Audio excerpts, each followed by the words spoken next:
En accord ou à l'opposé. Par ici, les brasseurs d'opinion et de vision. Les rencontres de l'air.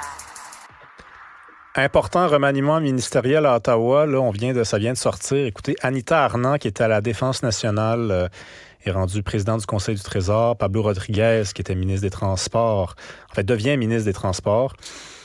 Pascal Saint-Onge, qui remplace Pablo Rodriguez au patrimoine.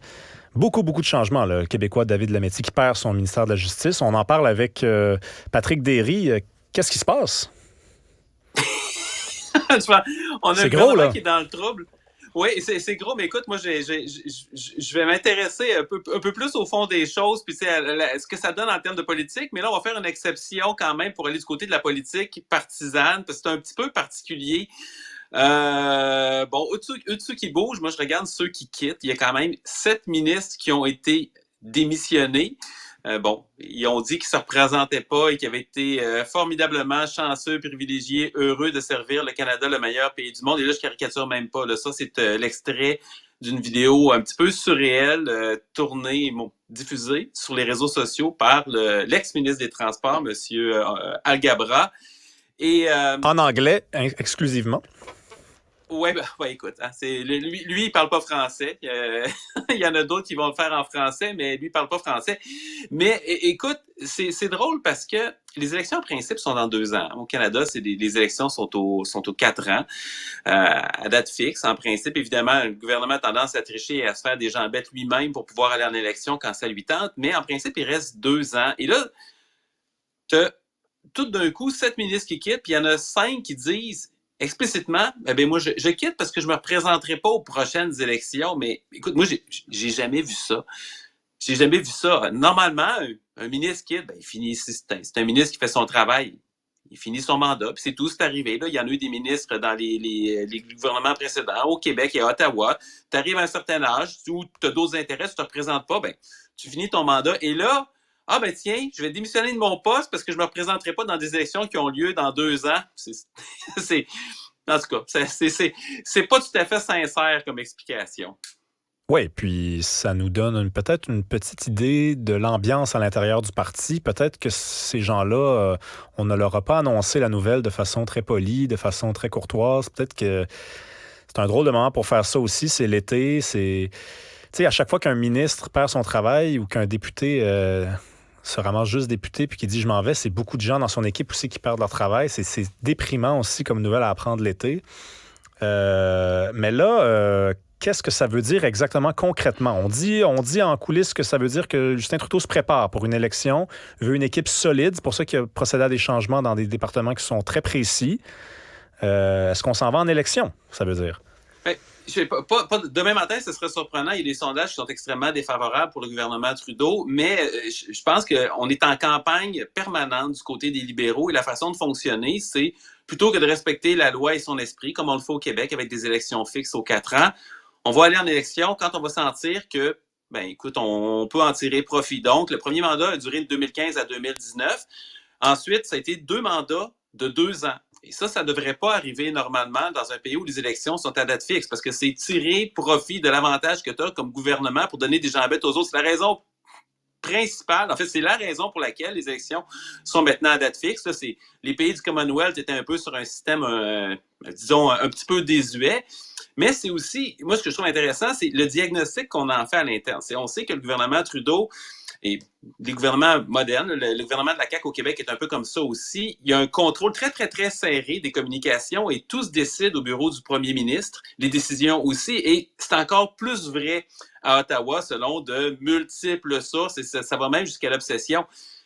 Donc, on fait un diagnostic essentiellement, il faut changer de visage, mais c'est un problème de politique, de décisions qui ont été prises ces dernières années. C'est un problème d'orientation qui ont été prises et on n'ira pas dans une direction fondamentalement différente. La seule chose que j'ai vue, c'est on dit qu'on veut se concentrer sur l'économie en prévision d'élections qui pourraient arriver peut-être plus haut que tard. Et là, Moi, je vais te le traduire en français. Qu'est-ce que ça veut dire? Ça veut dire que ça va être une orgie de subventions qu'on risque de voir arriver. On a parlé aussi de création d'emplois, ce qui est un non-sens absolument total quand on est dans une période de plein emploi puis de manque de main-d'œuvre pour combler de nombreux postes. Mais c'est ça. On va faire de la communication politique. On va annoncer des bonnes nouvelles sur le plan économique. Ça se pourrait que ça coûte cher. Pablo Rodriguez, qui demeure lieutenant du Québec, mais qui passe du patrimoine au transport.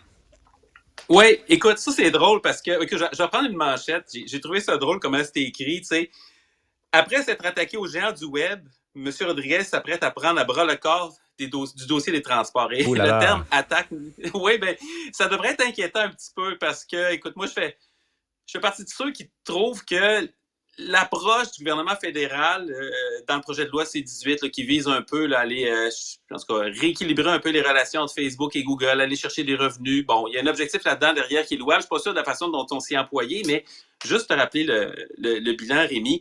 Ce qu'on a voulu, c'est forcer Google et Meta, vraiment ces deux entreprises-là, à payer des sommes considérables qui pouvaient dépasser 300 millions et retourner ça aux médias canadiens.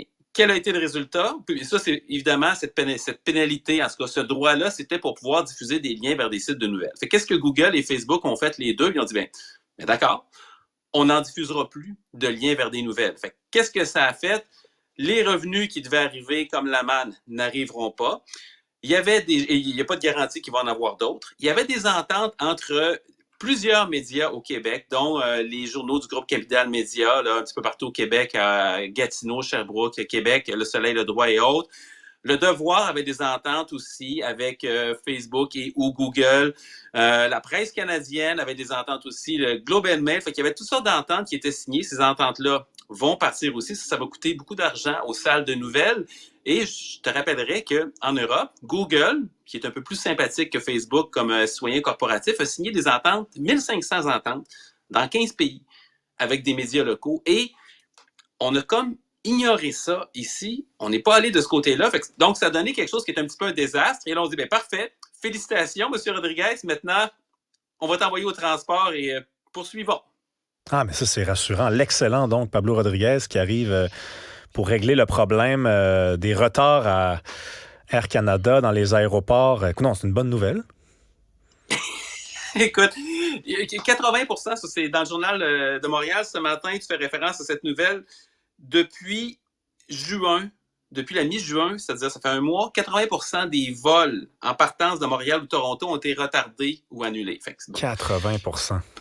C'est bon, évidemment, c'est des retards. Ça commence à compter les retards à partir de 15 minutes, mais quand tu regardes le portrait plus global, l'été dernier, Toronto et Montréal étaient respectivement classés premier et deuxième pire aéroport au monde par des compilations indépendantes. Donc, on a des petits problèmes. Et écoute, en toute bonne foi, moi, je vais en donner une suggestion tout à fait constructive au ministre Rodriguez. Parce qu'évidemment, il ne peut pas contrôler les retards et gérer les entreprises de transport aérien.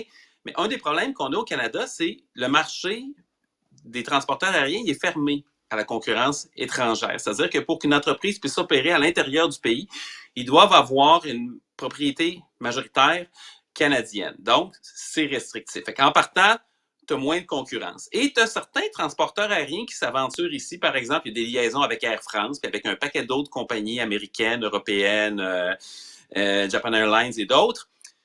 Lorsqu'ils atterrissent à Montréal, par exemple, puis qu'ils continuent pour le vol à Toronto, par exemple, pour vider d'autres passagers, ils ne peuvent pas prendre de passagers d'un aéroport à l'autre. Ça s'appelle du cabotage. Fait que, mettons, tu arrives de Paris ou de Londres, tu atterris à Québec, tu descends des passagers, tu reprends un petit peu, tu vas jusqu'à Montréal. Il y en a qui font Québec-Montréal pendant ce temps-là. Après ça, tu en laisses aller à Montréal, tu reprends un peu vers Toronto et ainsi de suite. Et ça permet d'amoindrir les coûts pour les compagnies. Ça permet d'offrir plus de services. Ça permet d'offrir d'autres billets finalement pour ces destinations-là et de faire baisser le coût des déplacements locaux. Mais c'est quelque chose qui est interdit au Canada puis qui procure un avantage un petit peu démesuré aux transporteurs locaux, dont Air Canada. Puis je te dirais que ça les encourage peut-être pas à être créatifs et à s'améliorer. Fait que ça, il y aurait des gains qui seraient assez importants à faire là. À voir si M. Rodriguez va vouloir s'en aller vers là. Je ne retiendrai pas mon souffle, là, mais c'est une mesure qui ferait vraiment une différence. Puis rapidement, un autre dossier de Pablo Rodriguez, ça va être le train à grande fréquence. Oui, écoute, on aura l'occasion d'y revenir, mais ce que je trouve très drôle là-dedans, c'est que, bon, train à grande fréquence, c'est un train un petit peu plus rapide que ce qu'on a présentement, mais qui ne sera pas un train à haute vitesse. Et le gouvernement fédéral a l'air d'y tenir pour une raison qu'on ignore, alors que ça ne changera à peu près rien pour la durée de transport. Et dans certains cas, l'auto va demeurer plus rapide, que ce soit par exemple entre Québec et Montréal, et même en Montréal et Toronto, ça ne fera pas de différence. C'est pourquoi dépenser beaucoup d'argent? On ne sait pas combien, parce que là, le fédéral ne veut plus donner d'estimé.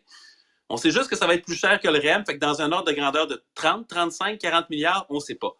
Mais pour le TGV, là, le fédéral a des coûts. Ils disent que ça va coûter 80 milliards, mais ils ne veulent pas donner l'étude. Fait que ça, c'est qu'il y a comme un parallèle à faire avec un certain projet de troisième lien où le gouvernement a fait son nid. Écoute, moi, juste te dire en terminant, là, il y a 18 millions de personnes dans le corridor Québec, Montréal, Toronto, Windsor. Okay? C'est possiblement, en dehors des États-Unis, la région la plus populeuse en Occident, dans les pays développés, où il n'y a pas de TGV. Peut-être que ça coûterait cher parce qu'on ne l'a pas fait il y a 30, 40, 50 ans, mais avant de balayer ça du revers de la main, autant pour l'environnement que d'offrir une alternative, prendre moins l'avion, et ainsi de suite, au moins voir l'étude, ça serait le minimum. Ouais, donc, c'est pas pour tout de suite les vacances pour M. Rodriguez. Merci beaucoup, Patrick Derry. On se reparle bientôt. Plaisir, bonne journée. Au revoir.